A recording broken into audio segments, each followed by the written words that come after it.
A magnifying glass scans a title. Words appear. The computer is a valuable tool. Once I have accessed the information, the computer makes me more independent. Students in a computer lab laugh. Words appear. When I'm using a computer, I am like any other student. Words appear.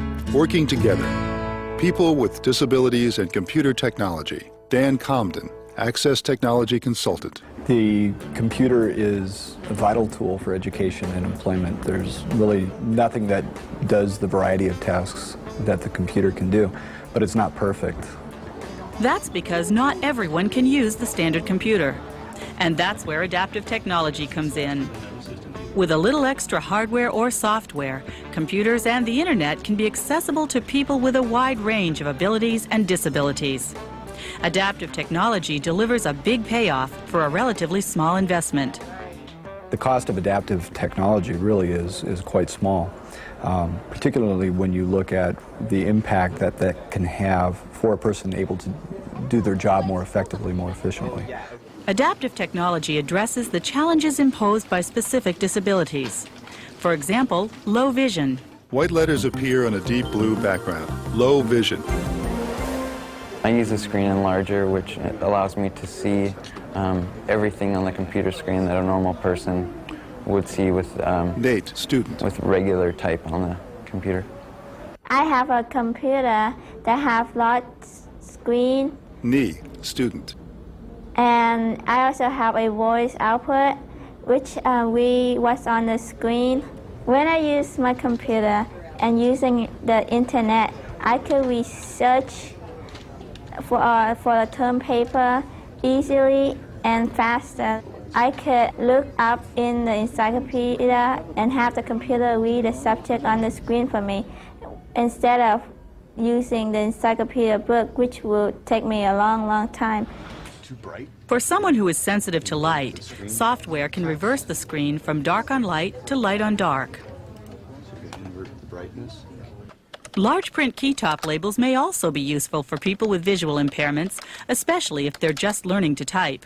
White letters appear on a deep blue background. Blindness. In the lab. The most common adaptation for people who are blind is speech output. The lab is well equipped with adaptive technology. Tours and demonstrations can be arranged by appointment. Justin, student. Really, it helps me out a lot on the internet. I have voice output that reads everything that comes up on the screen, on the computer screen. So I'm able to access anything that I want to on the computer. And it's really helped me out a lot. I'm kind of a computer junkie, but the aspect of computers that I really like is this whole internet bit. Wesley, student. It opens so many doors, and then the email too. A scanner combined with speech output allows people who are blind to read printed materials. A tall fellow in a Batman costume comes soaring out of the winter sky. Other adaptations include Braille displays and Braille printouts. White letters appear on a deep blue background. Speech and hearing impairments. In the lab, a woman with a hearing impairment types on a keyboard. People with speech or hearing impairments can use their computers to communicate with friends, teachers, or co-workers.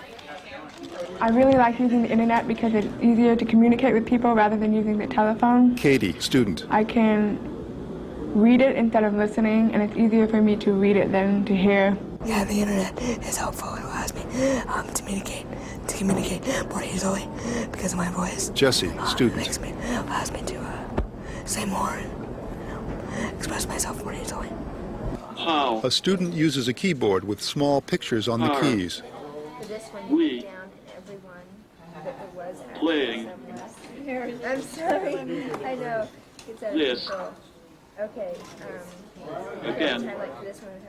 How are we playing this again? There are places you could land where you're on blue and you're more conspicuous. People who can't speak can use communication devices to participate in group discussions and one-on-one interactions. Anthony, student. It's like our army men wearing their clothes. That's exactly right. Exactly. Those who can't hear require visual alternatives to sound output. Buffy, student. When the computer speaks, they have ways of captioning that. Every college should have have either a disabled student services office or at least a contact person to assist you. The computer system I use uses visual output rather than sound output. Lloyd. Which means instead of student. making a chime or a ring, it blinks the screen. White letters on a deep blue background. Learning disabilities. People with learning disabilities can use a variety of software to help with reading and with writing papers. Adaptive technology ranges from spell check and grammar check to speech input and output. Washington is leading the world in global health. Patrick, student. Schoolwork, it helps me because when me and my mom try to work to do it, we usually fight, and so it usually ends up being a bad consequence. So if I can do it on my own, it's way better. Washington Phase 2 schedule August 7th to 13th. I basically just use standard word processors with Joshua, student. Grammar checker and spell checker and dictionaries on the computer. Just using the word processor alone, it reduces the amount of time that it takes to write things. Crystal, student. I have a voice box that it will read it to me, so I understand what I'm reading. Was Helen Keller the first deaf-blind person in the United States to be educated? And then when I have to read books, I just scan those so they can read the books to me, so I don't have to spend 2 hours reading one page or something. The things that I found really David, student. helpful have been speech-to-text programs. You know, you talk to your computer and it writes. At the University of Washington, a variety of hardware and software. I've written papers at college in, a quarter of the time that it would have taken me to type them by hand. With speech-to-text, I just say the word and it shows up on the screen. Period. White letters on a deep blue background. Mobility impairments. In the lab, a woman using a wheelchair uses an adjustable table. People with mobility impairments have a wide range of adaptive technology options. For some, flexibility in the positioning of tabletops, monitors, and keyboards is helpful. Mitch, student. Had Dan make a special keyboard holder to hold my keyboard in a vertical position so I could use both hands to type. And we also turned my monitor on its side. I use a mouthpiece that I type with. I can do at least 30 words per minute when the words are going from my head to the keyboard. I like to write lots of things, and Rodney, student. Were it not for computers and word processing and spell checking and things like that, it would take me ages.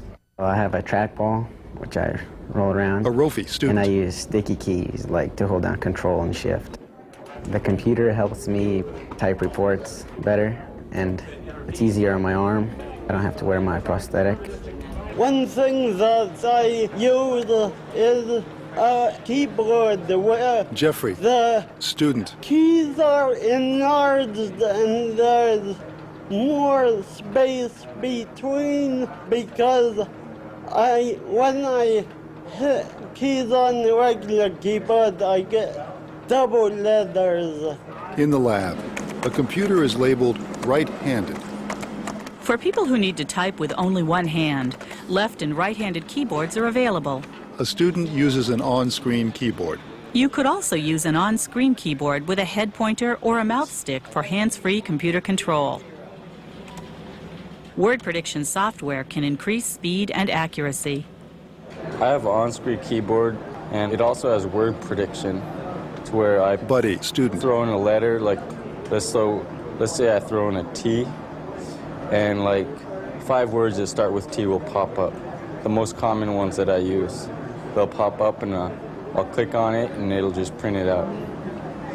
I got fairly fast. Some people may choose to bypass the keyboard by using Morse code. A sip and puff switch registers dot with a sip and dash with a puff. Special hardware and software translate Morse code into a form that computers understand.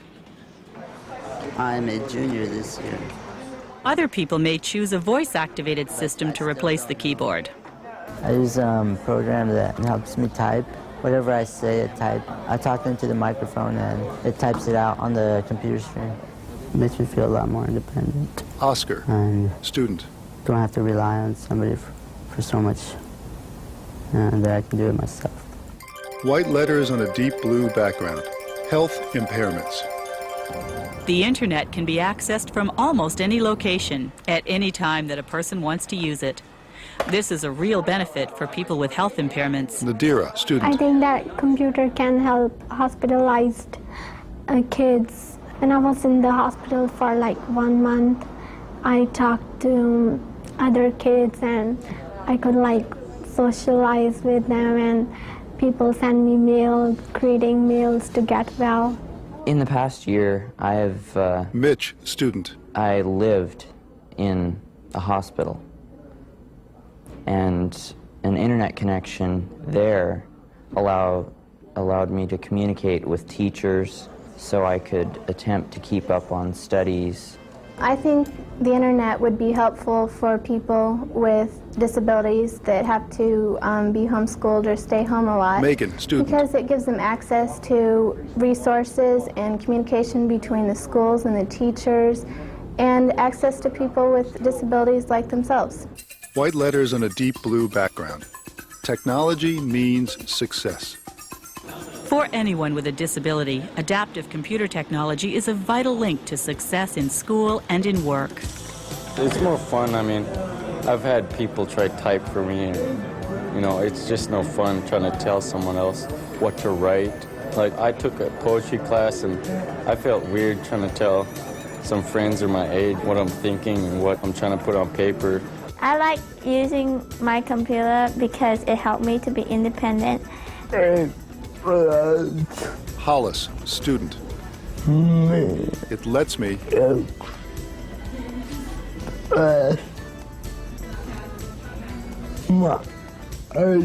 express my ideas. I virtually live on computers. Shem. On the computer, student. People are more on an even keel.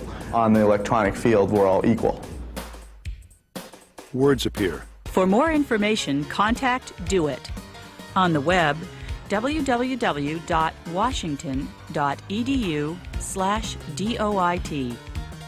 Phone, voice, or TTY, area code 206-685-DOIT.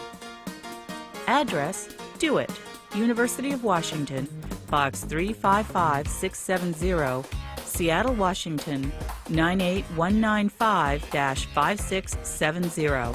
Director Cheryl Bergstaller, PhD. The content of this video is based upon work supported by the National Science Foundation under grant numbers HRD 9255803 and 9800324. Any opinions, findings, and conclusions or recommendations expressed in this product do not necessarily reflect the views of the National Science Foundation. Copyright 2007 and 2000, University of Washington.